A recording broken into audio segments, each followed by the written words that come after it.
Dear Clear Trust family, how are you? And welcome to my home. It's a bit of a gray day outside right now. That's Vancouver for us, but welcome nonetheless.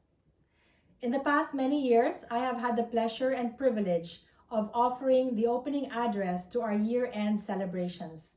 This year, we have the special opportunity for a more intimate message from our homes to yours with no massive dance floor space or podium between us. I am so happy to connect with you this way and visit you at your homes. I remember this time last year from behind that podium how I said, I can't wait to see what 2020 and the new decade have in store for all of us. Oh my goodness. Little did we know, 2020, the year of the great realization. Personally, I ended last year and began this year at the receiving end of a powerful 1-2 punch, right in my heart and my belly. The two being the loss of my dad, who passed in January. I mourned with the world as many others experienced their own losses of loved ones due to COVID. Thankfully, most of you did not experience severe loss, but I know for sure that COVID has touched each and every one of our lives in varying ways. Springtime lockdown forced us to pause. For me, it was a time to go inward, to recalibrate and reprioritize. The pull towards essentialism was never so strong. The perfect storm was in play, and I would be negligent to ignore it. What was it telling me? Was I living in alignment, incongruence, and integrity? Was I living on purpose? What was distracting me? And whatever that distraction was it truly worthy of my healthy mind, body, and spirit? Was I being truly whole and present for my children and family? And what really matters in life anyway? Such a big question. When I had a moment to gather myself, with the support of many, I got back on my feet. Though recovery certainly is never linear, and I have a ways to go. I'd like to share some insights in the hopes that they may invite you towards your own version of aha moments as well. Firstly, I embrace the concept of eulogy values versus resume values. I realized that if I lived with a role model's mindset, if I embraced the idea that how I do anything is how I do everything, and if I attended to my life domains with passion and zest.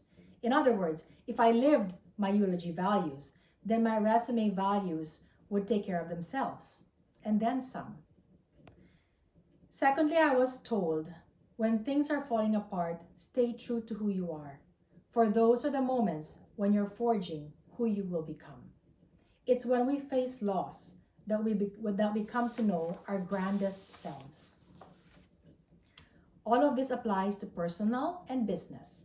From a holistic mindset, I have always viewed the lines between them to be blurred at best. So many of you were shining examples of this in your own ways as you soldiered on this year. As I spoke with most of you on the phone during our lockdown, I was impressed by the positive and caring energy in our conversations. We reached out to check on each other, and we stayed present in supporting those with struggles. You know, it's funny, but as I look back at 2020, I realize I haven't had a chance to visit the office once because of COVID, and yet I've never felt more connected to many of you. I loved doing the broker features through spring and summer months, and very much delighted in helping you all get to know each other better. To our new brokers, a warm welcome, and I'm looking forward to meeting you soon, hopefully. Finally, this big shift was a reminder that everything is always changing, and that's okay. For me, it is my time to start a pilgrimage to a territory called legacy. And this has nothing to do with money or age, but rather an appreciation of my own relevance in this beautiful and awe-inspiring world and how we pay it forward for our next generations. So you see, what we thought was a world that was falling apart was actually one that was coming together to how it should have remained in the first place. Comfort food became a staple as we dined al fresco in our simple garden. We filled our homes with nature's beauty and we learned to make the most of what we had. We cheered each other through our struggles. We concocted bubble tea. We must have our boba and formed engaging book clubs amongst ourselves. We shared chores, celebrated homemade birthday parties, enrolled on inline courses, and caught the sun rising and setting on our bikes. We took care of each other, our clients, and friends. We sold homes, offered donations, and opened backyard barbers as my four sons played barber to each other. So as we approach 2021, let's take our lessons with us. Take care of those around us, family, friends, clients, colleagues. Let's be grateful for every single breath. Let's not leave any words unsaid.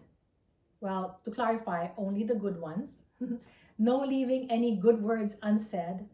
Let's hug tighter, love deeper, kiss longer, and smile brighter. And as my boys have memorized to the point of fondly teasing me, here she goes again. Let's always remember that no matter what, the sun always rises. Always, always it does, Clear Trust family. And I leave you with that. Thank you for being in our lives. Thank you for being you. We are always here for you. Let's face 2021 hand in hand, come what may. A very Merry Christmas and Happy New Year to you and your families. Please keep safe and take good care. Thank you.